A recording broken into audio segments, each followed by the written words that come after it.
Yeah, man, that story was fascinating, the SNL story. I was, and then last night you said that you and Lauren still keep in touch a little bit? Oh, yeah. That's crazy. Yeah, I'll text with it sometime. Yeah, we chat a little. Did he feel bad, do you feel like? I believe he did, but you never know. The Yeah. guy, you know. Yeah, you never know. You never know. He could have been the one that was like, get rid of him, you know? But from what I've heard is no. Did you feel like whenever that you were going through that, there was nobody standing up for you? Or did you feel like, did you have any thoughts like that? Sometimes you feel like that. Yeah. Well, I feel like that most of my life. Most of the show is about that. So it's like, but did you feel like? I mean, like, I just wonder what some of that was like. Like, was there?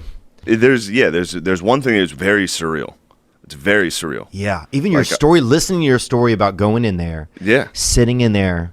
I'm like in the story. I'm Dude, like, oh my God. When you're in the waiting room, like, because when you go audition, you're like, I also never thought I'd get it. I was going in there like, probably not going to get this. Yeah. I knew what I had done in the past. Right. You know, I knew my crimes. I couldn't believe I was in this fucking building. And then, you walk in, you see that stage, you're like, holy shit, this is awesome. Because I wasn't nervous until I saw that. Oh, because it's the real stage from TV? Yeah, you do it you audition on the main stage. Oh, wow. It was crazy.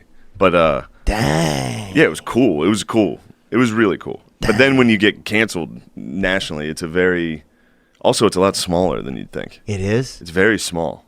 That stage. Wow. I always thought it was huge. Yeah. Eddie Murphy had been on there. Yeah. Sorry to bring that up, but he was on there. But so were you. I was also on there. You were on there. Did you ever feel like you were a patsy, like it was a setup? Did you ever think about that? No, I don't think so. Unless it had something to do with Epstein. Epstein was like that week. My story overshadowed Epstein. Ah. You never know. Bro, there's so much power out there. I mean, they could easily say, hey, let's bring in a gentleman, a good gentleman. And smear him. But did that ever cross your mind or no? No. Just from the way everybody talked leading up to it, before the cancel, like they knew I wasn't like a conservative guy. Right. By their standards, yes, I am. Of course, but they weren't like, oh, let's get this guy because he likes Trump. It's like, no, I literally auditioned with a joke about Trump dying, right, being funny, right. So, looking back, do you feel like there was anything you could have done different, or was this was the way that this was going to work out no matter what? No, I mean, I definitely wouldn't have changed what we did, our podcast, you know? Yeah. That's how I got to New York. Right. So. What about the articles and then suddenly your name is out there in that was crazy. Because I was never anything. Right. And I did like New Faces that year. Wow. And then all of a sudden it was like, that was what fucked me up, was like the comments. Now I read comments. I always read comments. I've been stuck reading comments. Ooh. I can't stop reading comments. And it doesn't like destroy me anymore. I'm starting to but it comes and goes. Like I'll be like, all right, it doesn't bother me at all. And then every once in a while somebody will get a fucking dagger on me and I'm just like, ooh. But I would read like articles and stuff, and I would have like dreams. I was having like nightmares about like articles and comments and all that shit. It was crazy. Damn. Yeah. Well, it's just so crazy to see your name that it's like it's so much bigger. It feels so much bigger than you. You're like, I'm just one person and it was funny sometimes. Like it was very funny sometimes. Like because it was with my friend Matt. So like I'd be like, oh shit, you remember we said that? Like I totally forgot about that. And then there'd be an article that's like Judd Apatow's gayer than ISIS. And we're like, oh shit. That's pretty funny. But I feel bad. That shouldn't have, sucks that he's got to see that. Yeah. Who, Judd Apatow? Yeah. True. Yeah, I don't think he didn't care, obviously. Right. Which is nice of him.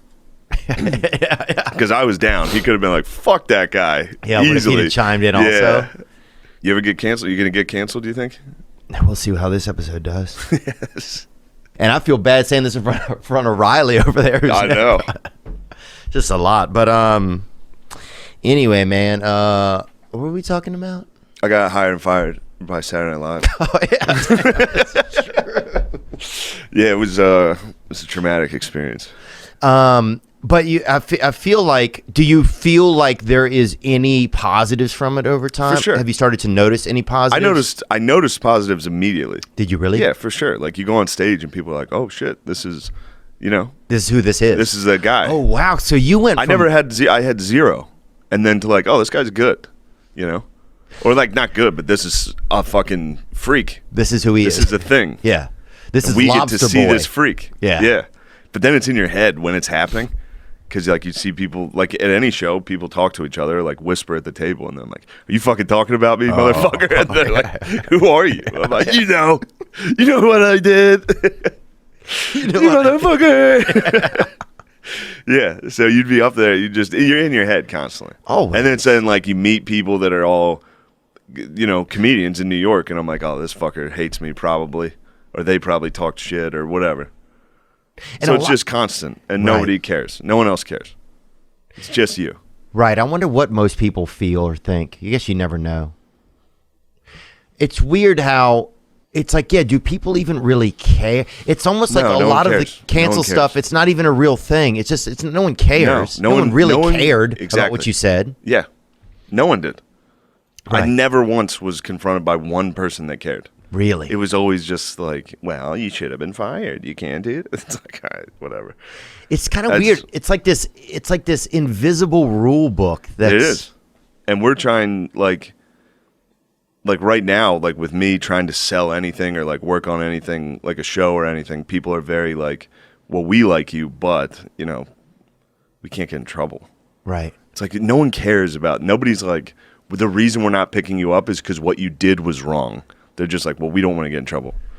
It's so weird. It's like a weird pussy. There's this invisible principle. Time, someone's like, ooh. Yeah. The whole world's like, ooh. While it happened, I was like, oh, I'm fired for sure. And then it just got drawn out. Like I knew I was fucked. Yeah. Because I was like, if they were mad about that, there's other stuff. There's a lot. Right.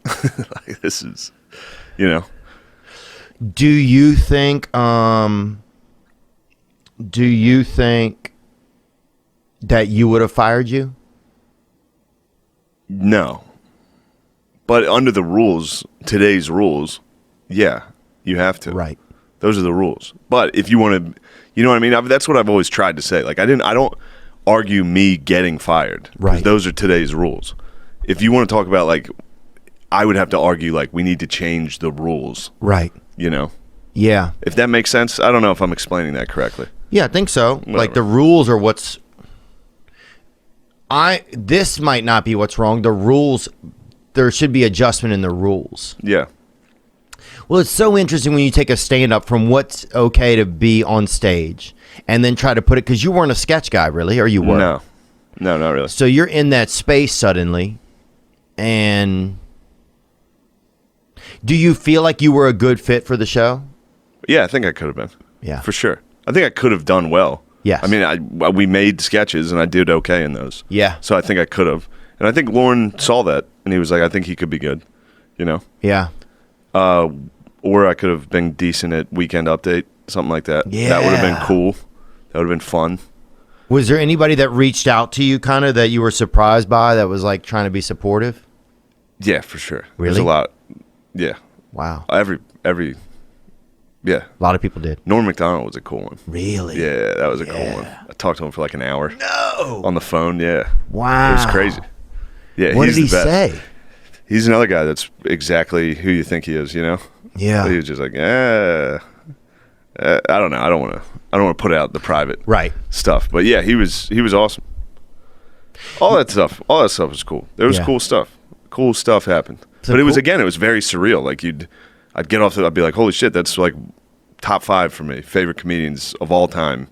I was just walking around my backyard talking to them. And then I'd come back inside to my shitty apartment with my roommates, with my 35-year-old male roommates. And I sit back down, turn the news on, and it's like, piece of shit, Shane Gillis was fired. Bro. What a terrible person he is. And then, it was just very surreal. So it was kind of like, I didn't even have time to be like sad. It was just very stressful and like kind of funny when I was just with my friends. Right. Like, because they would just keep quoting, and they kept trying to get us in more trouble by finding old quotes. Oh. And every once in a while they would miss, and they wouldn't be offensive, and it would just be funny. Mm-hmm. And they would publish them. Like a lady from the New York Times was like, the worst. He called women who fought in the Civil War secretly flat-chested bitches. She like tweeted that, and people were like, "This is pretty funny stuff." She was like, "It's not funny." Yeah, the New York. It made me hate the fuck. I hate journalists, dude. Oh, that's the worst. I fucking hate journalists. L.A. so Times much. and New York Times. It's the worst. Yeah, it's like, what are you doing? Knock it off. Yeah. Do you think that you were part of like, you know, the Asian hate thing started? Do you feel like you had anything to do with that? That was pretty bad luck. Did you feel like you started that at all? No, but I was actually, now that you mention it, yes. I was one of the first. I was definitely early in the Asian hate community. Because after that, that's when it kind of took off, I feel like. That's when, yeah. But it wasn't obviously. I mean, that's ridiculous. What? No, that's fine. It was kind of, yeah. I mean, it was media attention about a slur. Right. Directed at Asian people. So yes, that definitely, and people are perfectly reasonable to see a headline that says this guy said this slur, and they're perfectly reasonable to be like, fuck that guy. You know what I mean? Yeah. And I do the same thing. I don't read articles. I'll see a fucking headline. I'll be like, oh shit, they're guilty. Yeah. Fuck them. Or there's no context, or who knows how the fuck does the Washington Post report on a podcast from 2018? Right. Let's see the accuracy they're using here. Or are they just like, this guy's getting fired for being racist? Clicks. What can we Clicks. find? Yeah. Clicks. It's crazy, huh? Yeah, no one cares. It's all done. The caring is done. The problem is, though, is when they write those articles, after what I've said, that doesn't count. When they write an article that says a slur, like this guy used this slur, then normal people who obviously would have never heard Matt and Shane's secret podcast are like, holy shit, he said, like, they're just, in the New York Times, it's like, here's the word that guy said that's bad. Right. That would have never reached these people ever. You know? What percentage of your viewership go up after the article? It probably doubled. Yeah. Since the months after SNL, our listenership probably quadrupled. Yeah, for sure. Because then people heard about it and watched it. So it's helped the podcast. Like, this is actually funny. So it's helped the podcast. Tremendously. Wow. Yeah. Yeah, I don't love talking about cancel culture. Yeah. It's kind of, I'm sorry, man. No, don't be sorry. I'm kind of, I mean, I did it to myself. I'm sorry about that. I'm kind of the cancel culture guy now, so. I don't know if you are. It's also just a fascinating topic right now. I know. It's just, it gets, like when people. Do you feel like it'll start to just suddenly, that's who you'll always be then? I don't think so. I don't think so either. I'm confident I'm not. Yeah. I'm confident I'm good enough at stand-up that I'm not going to be. Then if you know that about yourself, then you're going to be fine. Yeah, I am fine. I'm not worried about that. I never really was. I never was like, this is gonna. It'll always be part of my story. That's how I was introduced into the comedy world. Yeah. But was there any Asian comedians that were supportive? Yeah, for sure. That's cool. For sure, definitely behind right closed doors. In fact, everybody was supportive behind the scenes. Right. And that's to my face, too. So I'm sure there was a lot of them that weren't very supportive, that weren't just going to walk up to me. Like, I've had problems with people, and I'm not going to walk up to them and be like, you know, you're a piece of shit. Like, right. So, of course, nobody's saying it. Everything's kind of, yeah. But, yeah, there were a lot of people, for sure. That's cool, man. Yeah, I mean, I think there were a lot of people that had conversations with people that knew me, that actually knew me, that were like, oh, okay. You know? Like, if you see a headline and you're like, oh, shit, this guy said what? And then you look it up, or you call his friend, and you're like, is he like a racist dude? And they're like, no, not at all. He was fucking around. Yeah. It changes things. You're just like, oh, all right. Yeah. Because I read an article that said he was racist. Well, it's weird because it makes it scary to talk about anything sometimes. Because you're like, and it's also as podcasters, it's like they could go back through anything and take out 3 or 4 words from so many things. For sure. Absolutely. But not many dudes are getting... I don't know, SNL seems like one of the few jobs that they would do that for. Like, they're not going to go back and cancel guys just willy-nilly. They're not just going to, like, it's got to be a big, you know, like if you're starring in a movie, then people might be like, all right, let's take a look at him. Let's go listen to a couple apps. Yeah, see his episodes. Yeah. Riley Mao, you're an Asian guy. This is the guy that did it to you. How do you feel? I feel great. Well, do you remember what happened? No. I do. Do you really? Do? I do. Oh, nice. Well, not nice, but I'm saying I'm surprised you know about it. Because sometimes when people don't know about it, particularly when they're Asian, I gotta be like, Oh, dang. well, here's what I said. Like, I'll get done with a show and there'll be Asian. There's Asian people that like comedy. Right. They come to shows and they're like, "You were our favorite tonight. What's your name?" I'll be like, Mark Norman. You know what I mean? You don't want to get hit with the fucking Google in front of you. Like, they're like, that's the worst. "What's your Instagram?" I'll look it up. It's like Shane Gillis. Like, that was the wildest part, was taking the train, because I was poor when I got canceled. Yeah. So like, that's the only way I'd travel, and like people would be on the train like reading the news, and for 3 days I was the news. Oh.